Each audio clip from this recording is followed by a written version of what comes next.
or going to a new place, still use a paper map to find where you're going, or maybe just your own memory? Anybody? Okay, a couple of you. Okay, now, how many of you would feel okay with the person who's responsible for saving your life to be using a paper map, or just by remembering where streets are and cross streets are? Yeah, I didn't think so. Obviously, this wouldn't be a productive way to conduct business or a safe way, since the difference between saving someone's life could be in those few seconds that it takes to find somebody and find where they live. This is how the Detroit emergency services work. And while most of us hope to never ever have to use emergency services, we all know how valuable they are to us. I've done extensive research over the past few weeks, and I feel like I can talk about this.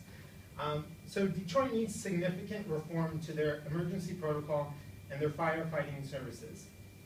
So let's first start with the problems that Detroit faces. So according to a CNN article written by Aaron Smith, a writer for CNN, on July 19, 2013, if you're living in Detroit and you call a police officer, it'll take 58 minutes to get to you.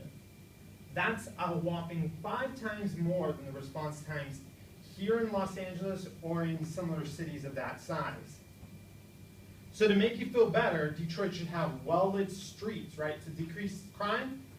Wrong. 40% of the 88,000 lights in the streets of Detroit are not functioning. Charlie Lee Duff of Fox 2 News reported a case of a woman whose house has been robbed and broken into, and the robber was still in the house. So she called the police, as any one of you would, and the police responded 4 hours later. When they showed up, they simply said, "We got the call 15 minutes ago." So let's say, for example, you get lucky and the fire department actually gets to your house on time. If you're on the 2nd floor or any floor that's not the 1st floor, you're still out of luck. According to an article, Detroit Fire Department memo, aerial ladders unsafe for use, on My Fox Detroit, written on February 4th, 2013, the fire department's aerial ladders have not been inspected for safety and therefore cannot be used. So that means that if you're on any floor other than the 1st, they can't get to you and you're just out of luck. These rigs that the departments are using are super badly damaged. And to make cases even worse, they're shutting down fire departments to increase pressure on the ones that still exist. The lack of equipment is so bad that the replacement vehicles are just simply red Crown Victorias that are painted red. According to an article, Back to the Basics, Public Safety Goes Beyond Law Enforcement, on HuffingtonPost.com, written by Benny Napoleon, firefighters not only lack the personnel needed to protect the public, but also the equipment to do so. Obviously, the city of Detroit is in a bad state, and the collapse of the motor industry has taken a massive toll on the city. However, Mayor Bing shows his lack of concern for citizens when he continues to cut important parts of the city's budget for fire and for water. According to an article entitled, "Detroit Residents Are Collateral Damage to the People Now Calling the Shots" by J.K. Bennett on MichaelChronicle.com, he writes, "We have been good citizens, paid our taxes, and even raised our taxes when asked to. The problem with getting out of a crisis is that the people calling the shots have decided that the people of Detroit are not important, and what's most important is the bottom line and nothing more."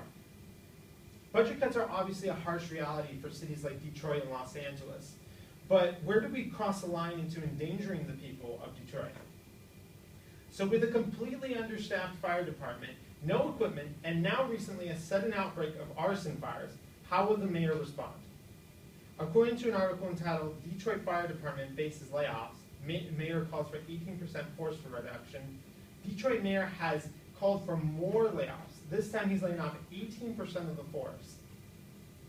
According to an article entitled, "A Must-Read from Detroit," written on February 18, 2010, LaDuff accounts how fire stations were allotted $400,000 to fix the floors of a station so that way the fire engine can be parked inside of the station, so it can prevent it from the wear and tear of regular weather, such as snow and rain. However, those floors were never replaced, and the money for that project was never found. So this is not an isolated incident of bad bookkeeping, but rather it's a habit. These misplaced funds lead the citizens to be suspect of where these funds are going. Why are the firefighters being forced into such a dire straits that they are led to even steal screen doors off of abandoned houses just to repair their own stations? The money allotted to them to fix those issues are vanishing from the public eye, and no one is being held responsible. So how do we solve this? Well, the way to fix this isn't going to be easy. In a city with so much corruption, it's hard to tell who to remove, just as hard as it is to say who's involved with the corruption. But one thing's for sure, that the bottom line is that the people who are in charge of these funds need to have the interest of the people as their priority. Secondly, there needs to be a thorough investigation of how the money got replaced and where it went. Without consequences, it will only happen again. There needs to be an outcry from citizens.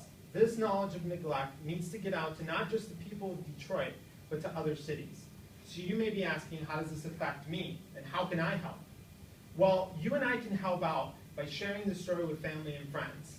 It will increase the pressure on the city officials to keep track of these accounts. The more eyes watching over the city of Detroit, the better. The citizens need to look out and speak out for their livelihood and their homes, since this is their own city. So in conclusion, we saw the need for severe reform of the Detroit emergency response times. We saw the problems the fire department now faces and the cause of the neglect, by corruption by the government, and finally we saw the solution to this problem by electing accountable officials. So I hope this brought light to an issue you may not have known about, and hopefully now by sharing this story, we can bring more pressure on the city officials in Detroit.